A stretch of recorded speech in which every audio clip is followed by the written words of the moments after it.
drejtores, nëse të ne është vështuar të si ka të vjen këtë pjesa të marrë. Po çka të procedura të ishte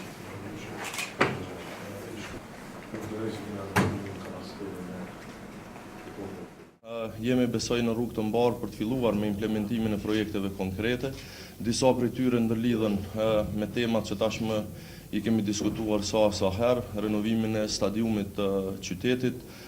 me bashkëfinancimin e pishinës olimpike, ndërtimin e stadiumit në Dims në Prishtinë sipas standardeve të FIFA-s, ndërtimin e pallatit olimpik, qendrës rinore kështu me radhë.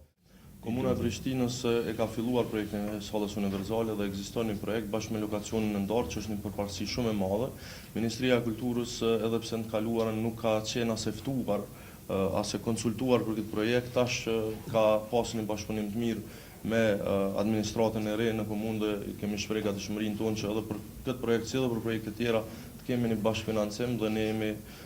përkushtuar që të jemi pjesëmarrës në realizimin e këtij projekti, me qenë se konsiderojmë që është një projekt jashtëzakonisht i rëndësishëm, i cili do të ndihmonte shumë institucione, por edhe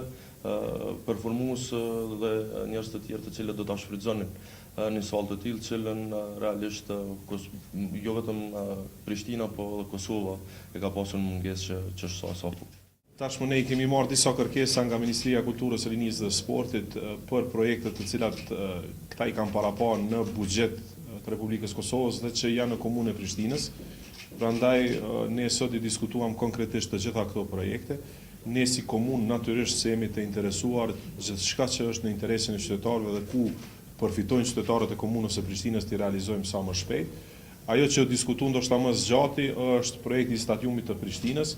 për të cilin Ministria dhe Qeveria i ka ndarë gjysmë milioni euro që të bëhen renovimet e nevojshme që t'i përmbush standardet. Ne u dakorduam që shumë shpejt të konkretizojmë punën edhe me një konkurs të cilin do ta shpallim besoj bashkarisht